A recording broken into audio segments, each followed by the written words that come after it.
quel est l'agenda de ceux qui nous imposent tout ça? Vu qu'il n'est pas sanitaire, vu qu'ils recommencent avec l'Ukraine, vu qu'ils recommencent avec l'énergie, vu qu'ils ont l'air de vouloir recommencer avec la question climatique, c'est quoi au fond qui les habite?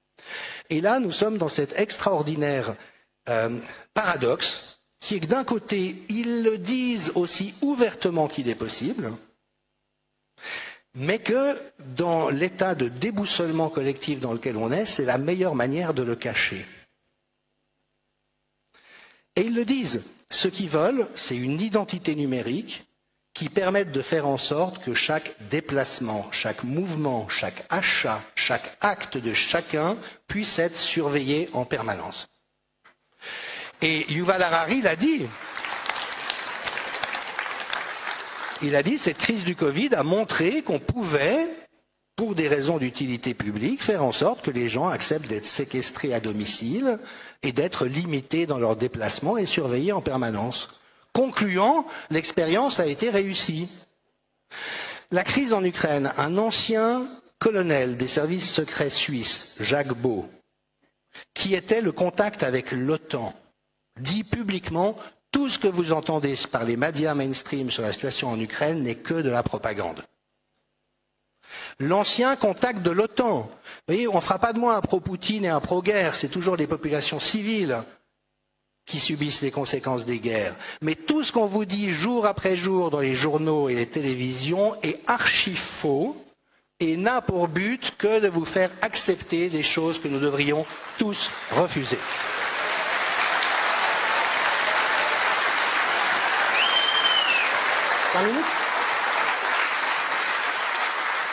J'avais dit avec le Covid, mais attention, on est en train de saccager l'économie réelle.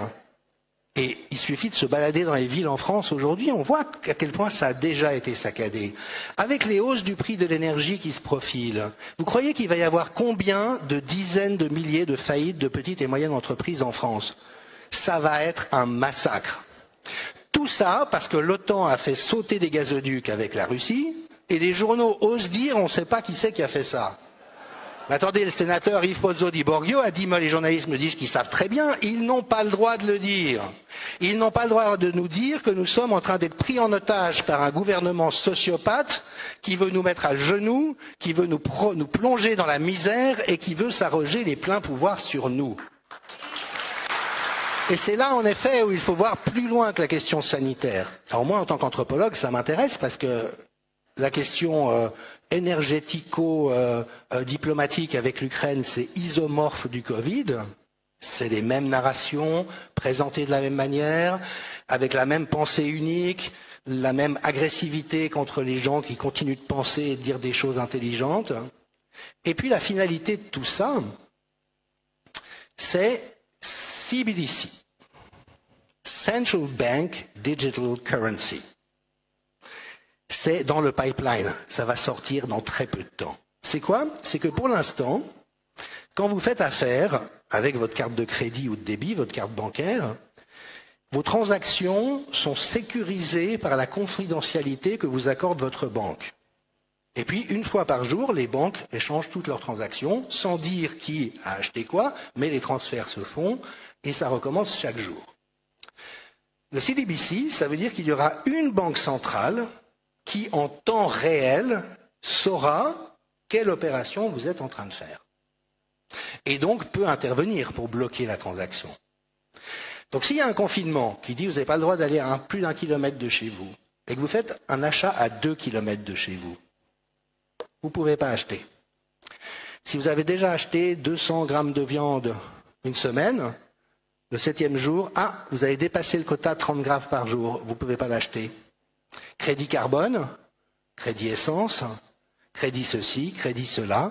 Et le jour où ces géants vous coupent l'accès à votre monnaie numérique, eh bien, vous n'avez plus aucun moyen de subsistance. Alors, il faut bien comprendre que derrière ce gouvernement mondial qui se met en place, tous les dirigeants de nos pays sont des pantins d'un cercle qui s'appelle le World Economic Forum, que personne n'a élu, qui représente les plus riches, les plus mafieux, les plus sans foi ni loi. Ils se sont accaparés le pouvoir dans tous nos pays. Ça n'est plus le peuple qui décide, Est-ce que la France a approuvé le traité d'Union européenne? Mais ils s'en foutent. Peu importe ce que les peuples pensent. Dernier Premier ministre anglais, pas indien, sorti de nulle part. Il n'a jamais rien fait, il n'a jamais milité, il n'a jamais rassemblé des gens autour de ses idées. Ça n'est qu'un pantin du World Economic Forum. Et ces gens disent très clairement ce qu'ils ont à l'esprit. Ils veulent robotiser les êtres humains, réserver le meilleur de l'existence à un groupe extrêmement restreint, et cela passe par l'instauration d'une identité numérique, du crédit social, qui fait que demain, s'ils peuvent savoir que vous êtes venu à une assemblée comme celle-là, vous n'aurez plus accès à votre compte bancaire pendant une semaine. C'est ça le monde qu'ils sont en train de préparer, si on recoupe toutes les hypothèses qui sont sur la table et ce qu'ils disent eux-mêmes ouvertement. Le Forum économique mondial a des ressemblances extrêmement troublantes avec le nazisme. C'est la même idéologie, le transhumanisme et le nazisme, c'est la même idéologie, les sous-hommes, les surhommes. Le fait qu'il faut tout contrôler, qu'il faut avoir pris possession de la vie des individus dans chaque recoin. Les nazis se sont réinfiltrés après la guerre dans le gouvernement américain, dans les réseaux de recherche scientifique américaine, à l'ONU, Kurt Waldheim, ancien nazi, Commission européenne, un des premiers commissaires, était un nazi. OMS, héritage nazi, George Soros, héritage nazi. On voit le nazisme ressortir de partout. Ce sont souvent les mêmes sur le plan héréditaire. Klaus Schwab est le fils d'un dignitaire nazi qui utilisait des prisonniers dans ses usines. Et ça est en train, Prescott Bush, le grand-père de George W. Bush, était un des principaux financeurs du régime hitlérien. Les Rockefeller étaient un des principaux financeurs du régime hitlérien. Donc, je n'affirme rien à ce stade, mais on a un faisceau d'éléments très inquiétants et qui commencent à être probants, qui laisse entrevoir que nous sommes probablement face à un retour de la pieuvre.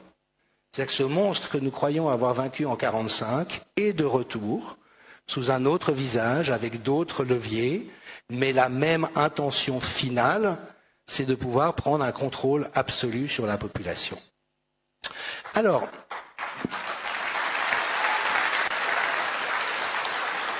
quelle est la ressource qu'il nous reste ? C'est celle de la présence. Nous devons être partout sur le terrain, comme vous le faites magnifiquement, devant les écoles, devant les hôpitaux, devant les mairies, devant les ministères. Être là et regarder les gens dans les yeux. Parce que quand vous avez en face de vous quelqu'un qui n'a pas peur, qui n'est pas enragé ou avec le fantasme de vous démolir, mais qui vous regarde droit dans les yeux en vous disant « mais c'est juste ignoble ce que tu es en train de faire et tu devrais avoir honte ». Il y a quelque chose dans notre humanité qui tient, et ça n'est que en nous appuyant collectivement sur notre humanité que nous y arriverons. Il faut envoyer des courriers aux directeurs d'hôpitaux, envoyer des courriers à la presse, après chaque article. Mais vous n'en avez pas assez de parler d'anti-vax, alors que l'expérimentation en cours soulève énormément de questions qu'il serait de votre devoir de traiter impartialement dans vos colonnes. Écrire aux écoles et aux directeurs d'école. Il n'y a aucune étude au monde qui montre l'utilité du masque, alors qu'on sait que ça asphyxie les mômes, l'hypercapnie, et que ça augmente les infections de toutes sortes. Leur écrire, mais vous n'avez pas honte d'abuser et de torturer ainsi les enfants, alors qu'il n'y a pas une seule étude qui justifie ce que vous êtes en train de faire. Et je pense que c'est vraiment dans cette voix haute, claire, forte, posée, et qui surtout n'a pas peur, et n'a pas peur de dire les choses, que nous avons une chance de les mettre en échec, parce qu'il va y avoir une explosion. Mon maître en anthropologie vient d'écrire l'ère des soulèvements, il va y avoir des soulèvements, il dit même le sang va couler. C'est triste, je ne l'appelle aucunement, mais quand vous maltraitez autant une population de manière aussi perverse, tôt ou tard, vous avez des flambées. Nous allons vers des temps extrêmement difficiles. Notre devoir à nous, c'est le calme, la clarté, la fermeté et l'irréductibilité qui, paraît-il, est une vertu gauloise. Merci.